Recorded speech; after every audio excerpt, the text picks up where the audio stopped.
At the start of my sophomore year of college, I chose to cover myself with a headscarf worn by Orthodox Muslims.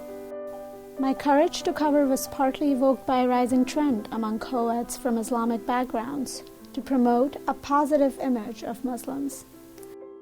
It was a symbolic gesture of peace against the recent heinous acts of 9/11. This scarf gave me the opportunity to be different. It became my anchor for coping with confusions and doubts that had been tucked away.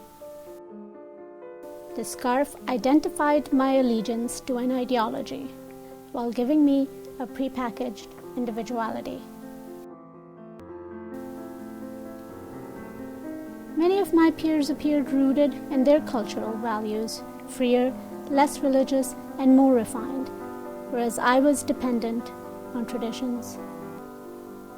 The academic world required training of thought, centered on practicing the skill of questioning all matters of facts.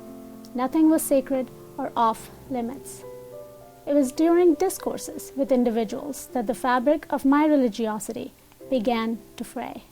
In classes, I would catch glimpses of my creative individuality, developing largely in response to contradictions between the values of an open culture and my focus on the habitual order of things.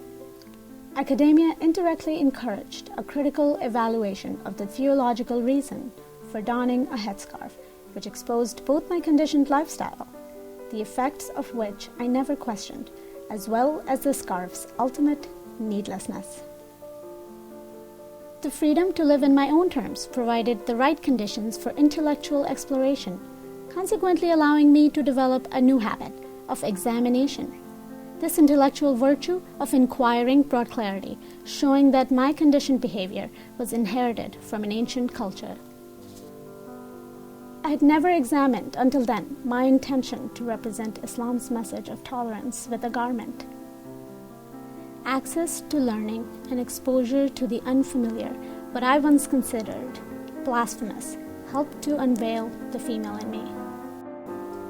The untying of the scarf initiated a difficult transition out of blind faith routine, but the unraveling of my religious beliefs by evaluating their basis helped me shift from reflexive habit to reflective inquiry, which illuminated the necessity of always speaking with a free mind and never through a uniform.